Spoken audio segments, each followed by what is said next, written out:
ഞാനാണ് ചെയ്തത്. ഞാനാണ് അയാളെ കൊന്നത്. അവന്റെ കുറ്റസമ്മതം പോലീസ് സ്റ്റേഷനിൽ വലിയൊരു ഞെട്ടലുണ്ടാക്കി.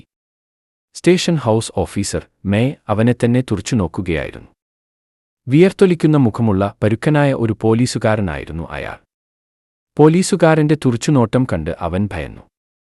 അവന്റെ കൈകളിലെ വിലങ്ങുകൾ ഇറുകിക്കിടപ്പുണ്ടായിരുന്നു. അവൻ പെട്ടെന്ന് അലർജി വരുന്ന ചർമ്മമാണ്. എന്നാലും ഒരു മനുഷ്യനെ കൊന്ന ആ കൈകൾ വേദനിക്കുന്നുണ്ടെന്ന് പറയാൻ അവൻ തോന്നിയില്ല.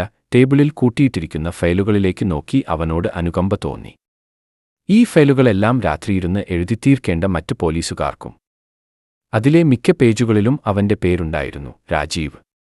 ഞാൻ തന്നെയാണ് അയാളെ കൊന്നത്. നിങ്ങൾക്ക് ഈ രേഖകളൊക്കെ പരിശോധിക്കാവുന്നതാണ്. പോലീസുകാരൻ ഒരു ഫയൽ തുറന്ന് രാജീവിന്റെ മുഖത്തേക്ക് നോക്കി ചോദിച്ചു. ആഗസ്റ്റ് 11 രാത്രി നീ എവിടെയായിരുന്നു? പാർക്ക് ഹോട്ടലിൽ.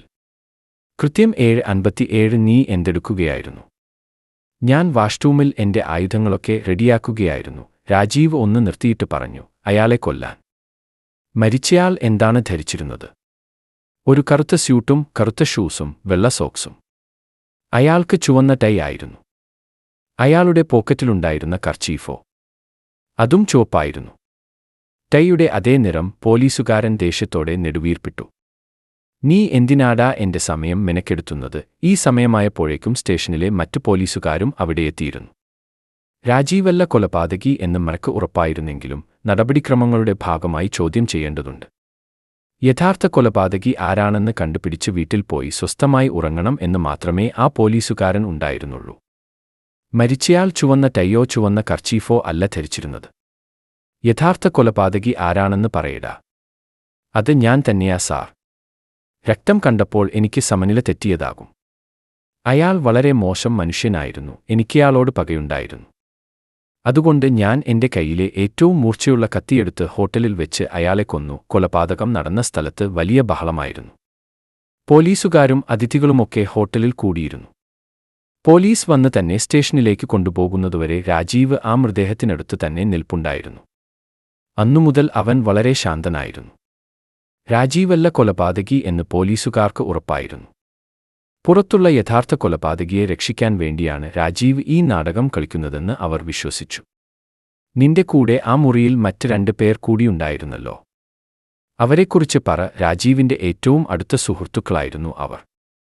രഘു, അവന്റെ സ്കൂൾ മുതലുള്ള കൂട്ടുകാരൻ. ഒരുപാട് പ്രശ്നങ്ങളുള്ള പശ്ചാത്തലത്തിൽ നിന്ന് വന്നവൻ. അവനെ മാതാപിതാക്കൾ ഉപേക്ഷിച്ചതാണ്. ചെറിയ മോഷണങ്ങൾക്കും മറ്റുമായി അവൻ കുറച്ചുതവണ ജയിലിൽ പോയിട്ടുണ്ട്. അതുകൊണ്ട് ഈ കേസിൽ അവൻ നല്ലൊരു പ്രതിയാകുമെന്ന് രാജീവിന് അറിയാമായിരുന്നു. അവന്റെ മറ്റേ സുഹൃത്ത് അരുൺ ഒരു ഗുണ്ടയായിരുന്നു. ചെറുപ്പത്തിൽ തന്നെ വീടുവിട്ടിറങ്ങിയ അവൻ ശരീരമാകെ ടാറ്റു ഒക്കെ അടിച്ച് ഭയപ്പെടുത്തുന്ന രൂപമുള്ള ഒരാളായിരുന്നു. അവനും ക്രിമിനൽ കേസുകൾ ഉണ്ടായിരുന്നു. എന്നാൽ രാജീവിന് യാതൊരു ക്രിമിനൽ പശ്ചാത്തലവുമില്ല. നല്ലൊരു കമ്പനിയിൽ ജോലി, അച്ഛനും അമ്മയ്ക്കുമൊപ്പം താമസം. അതുകൊണ്ട് തന്നെ രാജീവാണ് കൊലപാതകം ചെയ്തെന്ന കഥ പോലീസ് വിശ്വസിച്ചില്ല. യാതൊരു പ്രശ്നങ്ങളുമില്ലാത്ത ഒരാൾ കൊലപാതകം ചെയ്യുന്നതിനേക്കാൾ ക്രിമിനൽ പശ്ചാത്തലമുള്ള സുഹൃത്തുക്കൾ ചെയ്യുന്നതാണ് അവർക്ക് വിശ്വസിക്കാൻ എളുപ്പമായിരുന്നത്. കൂടാതെ സത്യസന്ധനായ ഒരു അച്ഛന്റെ മകൻ കൂടിയാണ് രാജീവ്. അതും ഇതേ സ്റ്റേഷനിലെ റിട്ടയർഡ് പോലീസുകാരൻ. അതുകൊണ്ട് തന്നെ രാജീവിനെ ചോദ്യം ചെയ്യുന്നത് വെറും സമയനഷ്ടമാണെന്ന് പോലീസുകാർക്ക് തോന്നി. എങ്കിലും അവന്റെ കുറ്റസമ്മതം കാരണം അവർക്ക് നടപടിക്രമങ്ങൾ പാലിക്കേണ്ടതുണ്ടായിരുന്നു. രാജീവിനെ ചോദ്യം ചെയ്യുന്നതിനിടയിൽ പുറത്തു വെച്ച് പോലീസുകാർ തന്റെ സുഹൃത്തുക്കളെ തല്ലുന്നത് അവൻ കണ്ടു. അവർ പറയുന്ന പകുതി സത്യങ്ങൾ വിശ്വസിക്കാതെ യഥാർത്ഥ സത്യം പറയാൻ അവരെ നിർബന്ധിക്കുകയായിരുന്നു. അവരെ തല്ലുന്നത് നിർത്ത്. എന്നെ തല്ല്, രാജീവ് ആവശ്യപ്പെട്ടു. പോലീസുകാരൻ അവന്റെ നേരെ തിരിഞ്ഞു. അയാൾ ഇത്രയും മണിക്കൂറുകൾ ചോദ്യം ചെയ്തിട്ടും യാതൊരു തുമ്പും കിട്ടിയില്ല. എങ്ങനെയാണ് കൊലപാതകം നടന്നതെന്ന് ഒന്നുകൂടി പറ. രാജീവ് കഥ പറയാൻ തുടങ്ങി. സന്ധ്യയായപ്പോൾ അവൻ ഹോട്ടലിലെ വാഷ്റൂമിൽ കയറി മുടി ചീകി, ടൈ ഒക്കെ ശരിയാക്കി. അപ്പോഴാണ് തന്റെ സുഹൃത്തുക്കൾ അവിടെയുണ്ടെന്ന കാര്യം അവൻ ഓർത്തത്. അവൻ തന്റെ പോക്കറ്റിൽ നിന്ന് കത്തിയെടുത്തപ്പോൾ അവിടെയുണ്ടായിരുന്ന മറ്റൊരാൾ ഭയന്നോടി. അവൻ പോലീസിനെ വിളിക്കുമോ എന്നതൊന്നും രാജീവിന് വിഷയമായിരുന്നില്ല. തന്റെ ലക്ഷ്യം ആ മനുഷ്യനെ കൊല്ലുക എന്നത് മാത്രമായിരുന്നു. അവൻ രഘുവിനെയും അരുണിനെയും കൂട്ടി ആ മനുഷ്യന്റെ മുറിയിലേക്ക് പോയി. അവർ വാതിലിൽ മുട്ടാതെ തന്നെ അകത്തേക്ക് കയറി അയാളുടെ വായിൽ തുണിതിരുകി കൈകൾ കെട്ടിയിട്ടു. അവരുടെ പ്ലാൻ അനുസരിച്ച് രഘുവും അരുണും അവിടെ നിന്നും പോയി. രാജീവ് മാത്രം ആ മനുഷ്യന്റെ കൂടെ ആ മുറിയിലായി. രാജീവ് തന്റെ കത്തിയുടെ മൂർച്ചയേറിയ ഭാഗം അയാളുടെ തുടയിലൂടെ വരഞ്ഞു. അയാൾ വേദന കൊണ്ട് പൊളഞ്ഞപ്പോൾ രാജീവ് അയാളുടെ ചെവിയിൽ മന്ത്രിച്ചു, അഴിമതിക്കാരനായ നിനക്ക് ഇത് തന്നെ കിട്ടണം. അയാൾ ഉറക്കെ നിലവിളിക്കാൻ ശ്രമിച്ചെങ്കിലും വായിലെ തുണി കാരണം ശബ്ദം പുറത്തുവന്നില്ല. ഭ്രാന്തമായി ചിരിച്ചുകൊണ്ട് രാജീവ് ആ കത്തി അയാളുടെ വയറ്റിലേക്ക് കുത്തിയിറക്കി. ചോര തെറിക്കുന്നത് കണ്ട് അവൻ ആസ്വദിച്ചു. രാജീവിന്റെ കൈകളിലും വെള്ള ഷർട്ടിലുമെല്ലാം ചോര പുരണ്ടിരുന്നു. ഈ ചോരയെല്ലാം കഴുകിക്കളയാൻ നല്ലൊരു ചൂടുവെള്ളത്തിലെ കുളിയാണ് അവൻ ആ നിമിഷം ആഗ്രഹിച്ചത്. അയാളുടെ ജീവൻ പോകുന്ന സമയത്താണ് രഘുവും അരുണും അങ്ങോട്ടേക്ക് വന്നത്. കുറച്ചു നിമിഷങ്ങൾക്കുള്ളിൽ അയാൾ മരിച്ചു. അവർ മൂവരും തങ്ങൾ ചെയ്ത ക്രൂരതയെക്കുറിച്ച് ഓർത്ത് കുറച്ചുനേരം നിശബ്ദരായി നിന്നു. അപ്പോഴാണ് ഒരു സ്ത്രീ ആ മുറിയിലേക്ക് വന്ന് മൃതദേഹം കണ്ട് ഉറക്കെ നിലവിളിച്ചത്. തൊട്ടുപിന്നാലെ പോലീസും അവിടെയെത്തി. രാജീവ് കഥ പറഞ്ഞു നിർത്തി കുറച്ചു വെള്ളം കുടിച്ചു. പോലീസുകാരൻ അവനെ വിശ്വസിക്കാനാകാതെ നോക്കിനിന്നു. അപ്പോൾ നീ അയാളുടെ തുടയിലാണ് വരഞ്ഞത്? അതെ സാർ. പിന്നെ ഒരു സ്ത്രീയാണ് ആദ്യം മുറിയിലേക്ക് വന്നത്. അതെ സാർ. പോലീസുകാരന് ദേഷ്യം വന്നു. അയാൾ മേശയിലിടിച്ച് അലറി, കള്ളം പറയുന്നത് നിർത്തടാ. രാജീവ് ഒന്നും മിണ്ടാതിരുന്നപ്പോൾ അയാൾ പറഞ്ഞു, മരിച്ചയാളുടെ കയ്യിലാണ് മുറിവുണ്ടായിരുന്നത്, തുടയിലല്ല. മാത്രമല്ല, ഒരു പുരുഷനാണ് നിന്റെ കൂട്ടുകാരെ അവിടെ ആദ്യം കണ്ടത്, സ്ത്രീയല്ല. രാജീവ് തല കുനിച്ചു. നിന്റെ കഥ യഥാർത്ഥ സംഭവവുമായി ഒത്തുപോകുന്നില്ലടാ. ഇത് തന്നെ തെളിവ്. സത്യസന്ധനായ ഒരാളുടെ മകൻ ഒരിക്കലും കള്ളം പറയാൻ കഴിയില്ല, മറ്റൊരു പോലീസുകാരൻ പറഞ്ഞു. ഇവൻ നിരപരാധിയാണ്. അവന്റെ അച്ഛൻ ഒരു പോലീസുകാരനായതുകൊണ്ട് അദ്ദേഹം സത്യസന്ധനാണ്. അതുകൊണ്ട് രാജീവും അങ്ങനെ തന്നെയാണെന്ന് അവർ വിശ്വസിച്ചു.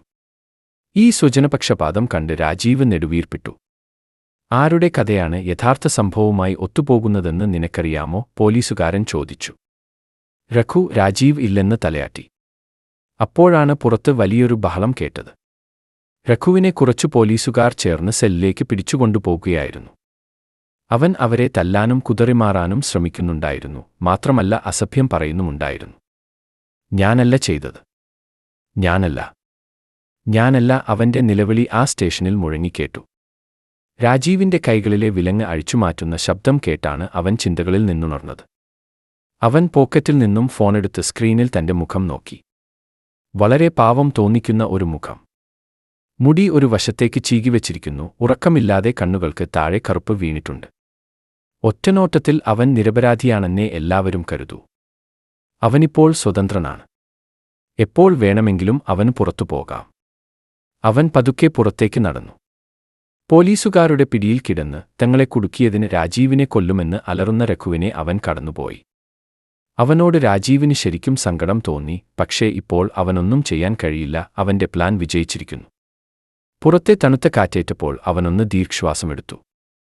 അവൻ ചിരിക്കുകയാണെന്ന് അവൻ തന്നെ മനസ്സിലായി. ആദ്യം പതുക്കെ, പിന്നെ ഉച്ചത്തിൽ. അവനത് നിയന്ത്രിക്കാൻ കഴിഞ്ഞില്ല. നടന്ന സംഭവങ്ങളെല്ലാം അവന്റെ മനസ്സിൽ ഇപ്പോഴും പച്ചയായി നിൽപ്പുണ്ട്. കൊലപാതകത്തിൽ നിന്ന് പിന്തിരിയാൻ അവന്റെ സുഹൃത്തുക്കൾ അവനെ ഒരുപാട് നിർബന്ധിച്ചു, കത്തിപ്പിടിച്ചു വാങ്ങാൻ ശ്രമിച്ചു. എങ്കിലും എന്തു വന്നാലും കൂടെ നിൽക്കാമെന്ന് അവർ വാക്ക് നൽകി. കാരണം സുഹൃത്തുക്കൾ അങ്ങനെയല്ലേ ചെയ്യേണ്ടത്. ദേഷ്യം കാരണം അവനാണ് ആ മനുഷ്യന്റെ വലതു കൈയിൽ വരഞ്ഞത്. അയാൾ വേദന കൊണ്ട് പൊളിഞ്ഞപ്പോൾ രാജീവിന്റെ കണ്ണുകളിൽ സന്തോഷം നിറഞ്ഞു. തന്റെ നേവി ബ്ലൂ നിറത്തിലുള്ള കർച്ചീഫ് എടുത്ത് അവൻ കൈയിലെ ചോര തുടച്ചു. അവൻ അയാളെ മർദ്ദിക്കുമ്പോൾ സുഹൃത്തുക്കൾ വാതിൽക്കൽ കാവൽ നിൽക്കുകയായിരുന്നു. കത്തി മുറുകെ പിടിച്ച് അവൻ അത് അയാളുടെ വയറ്റിലേക്ക് ആഴത്തിൽ കുത്തിയിറക്കി. ചോര തറയിൽ തളം കെട്ടുന്നത് അവൻ സന്തോഷത്തോടെ നോക്കിനിന്നു. അവൻ അവിടെ തന്നെ ഇരുന്നു. എത്ര നേരം ഇരുന്നെന്ന് അവനോർമ്മയില്ല. ആരെങ്കിലും കാണുന്നതിനു മുമ്പ് അവനെ അവിടെ നിന്നും കൊണ്ടുപോകാൻ സുഹൃത്തുക്കൾ ശ്രമിച്ചു. അവൻ കത്തി അവിടെ തന്നെ ഉപേക്ഷിച്ചു. തെളിവ് നശിപ്പിക്കാനായി രഘുവാണ് ആ കത്തിയെടുത്ത് കഴുകിയത്. എന്ത് സംഭവിച്ചാലും സുഹൃത്തുക്കൾ തന്നെ സംരക്ഷിക്കുമെന്ന് രാജീവിന് ഉറപ്പായിരുന്നു. അപ്പോഴാണ് എല്ലാം മാറിമറിഞ്ഞത്.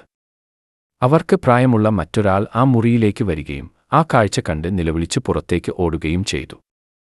പെട്ടെന്നു തന്നെ പോലീസും എത്തി. കത്തിയുമായി നിന്നത് രഘുവാണെന്ന് ആ സാക്ഷി പോലീസിനോട് പറഞ്ഞു. രാജീവിനെ ഒറ്റപ്പെടുത്തില്ലെന്ന് രഘുവും അരുണും വാക്ക് നൽകിയിരുന്നു. പക്ഷേ അവർ വാക്ക് പാലിച്ചില്ല. താൻ പ്ലാൻ ചെയ്ത ആ ആക്രമണത്തിന്റെ ഓരോ നിമിഷവും അവൻ ഓർക്കുന്നുണ്ടായിരുന്നു. മറ്റാരും, പ്രത്യേകിച്ച് പോലീസുകാർ, ഇതൊന്നും അറിയാൻ പാടില്ല. അവന്റെ പാവം അഭിനയം വിജയിച്ചു. സത്യസന്ധനായ ഒരു മനുഷ്യന്റെ മകന് ഒരിക്കലും കള്ളം പറയാൻ കഴിയില്ലെന്നാണ് അവർ പറയുന്നത്. പക്ഷേ അവന്റെ അച്ഛൻ സത്യസന്ധനാണെന്ന് അവർക്കെങ്ങനെ അറിയാം?